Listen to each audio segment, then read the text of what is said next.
My name is Amanda Siska. I am the owner of Bread and Badger. I am a graphic designer and I sandblast my art onto glassware and ceramics. I started in 2006. Originally I was freehand engraving with a Dremel tool, and now I sandblast all of my art in my garage in Portland, Oregon. You can find my work online at breadandbadger.com. I'm also on Etsy, and I do a handful of local events every year. What is your top piece of advice for small business owners just starting out? I recommend trying to find people both within and outside of your niche to meet up with in person if you can. I get a lot out of in-person meetups.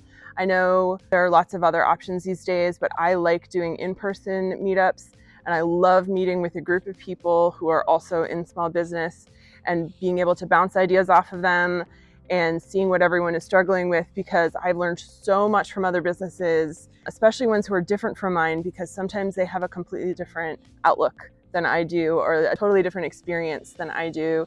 And I've just learned so much from other small business people. What is the best part of being a small business owner? Well, for me, it is the absolute flexibility of my time. Because I'm a parent, I have a lot of other responsibilities. My husband is disabled now, and being able to have the absolute flexibility to take care of all of his needs and completely rearrange my schedule to be flexible around the rest of the family has been the greatest help.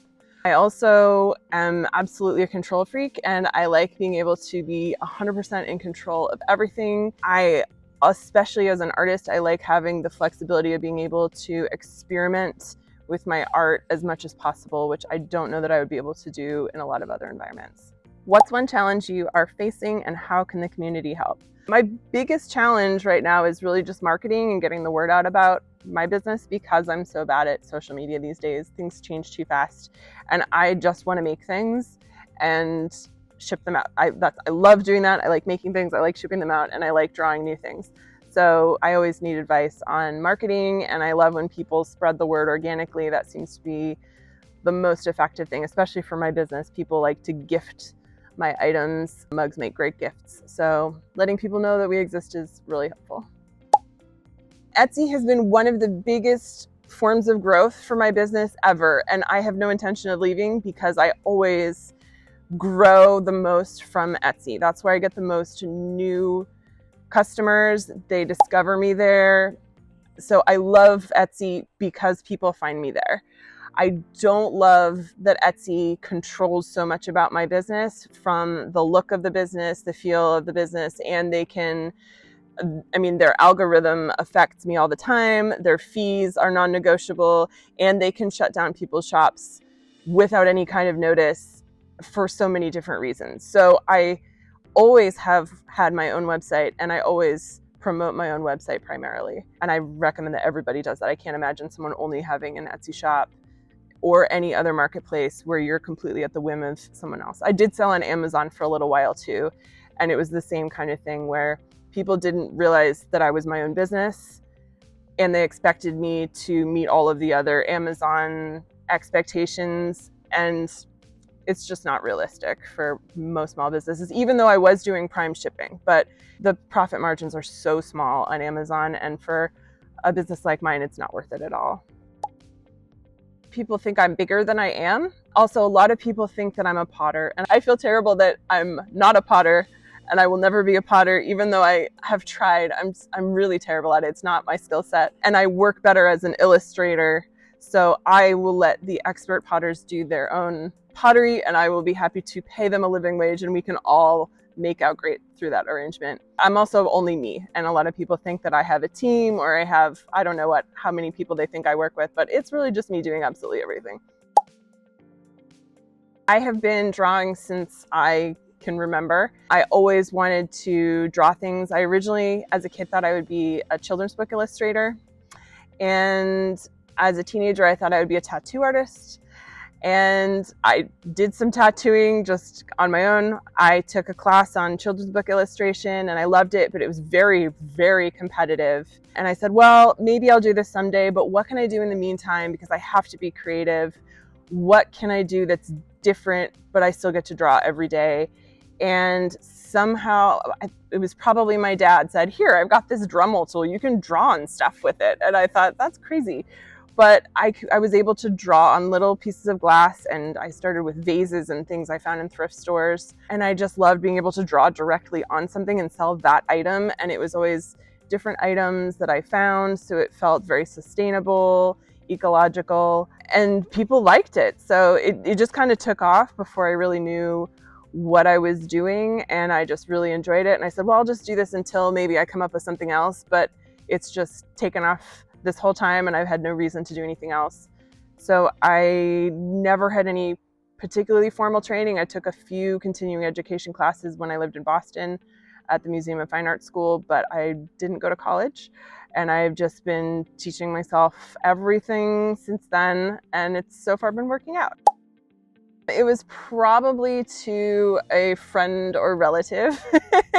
It may have been a jewelry piece because I was engraving little glass cabochons and turning them into pendants and earrings, and then I made them into magnets and things too. So it could have been something that small. It could have been a little vase. One of my favorite first pieces though was a black glass vase that I engraved an octopus all the way around, and it wrapped around, and I was so proud of it. And I remember selling that and being like, okay, if I can sell this, I can do this forever. It just clicked. I wish it weren't scrolling the internet. But I see a lot of other good art out there, and I like really creepy, spooky things.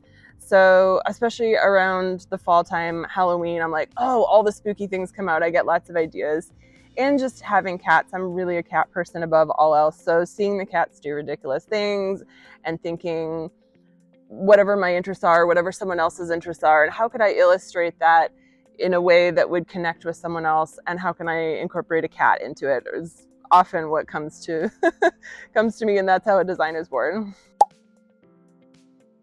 I feel like I'm aiming pretty small these days. There was a while where I had a warehouse and I had multiple employees and we were making as much as we possibly could. I was doing a lot of wholesale and I really didn't enjoy it.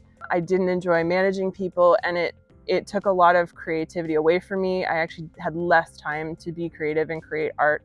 So now that it's just me and I'm working from my home, it's really just, my goal is to make as much as I possibly can and sell as much as I possibly can until I don't want to anymore. And this is slower this year than some other years, but in general, I get to that point where I'm like, okay, I'm busy enough. That's all I need. I just want to be out of debt. Well, every sale that comes through me goes directly to my family, and I am the breadwinner and the only employed person at the moment in our household. So it pays for the food and the housing and everything for myself, my husband, my son. It goes to supporting other small businesses because I get materials from other small businesses, and I always buy from other small businesses.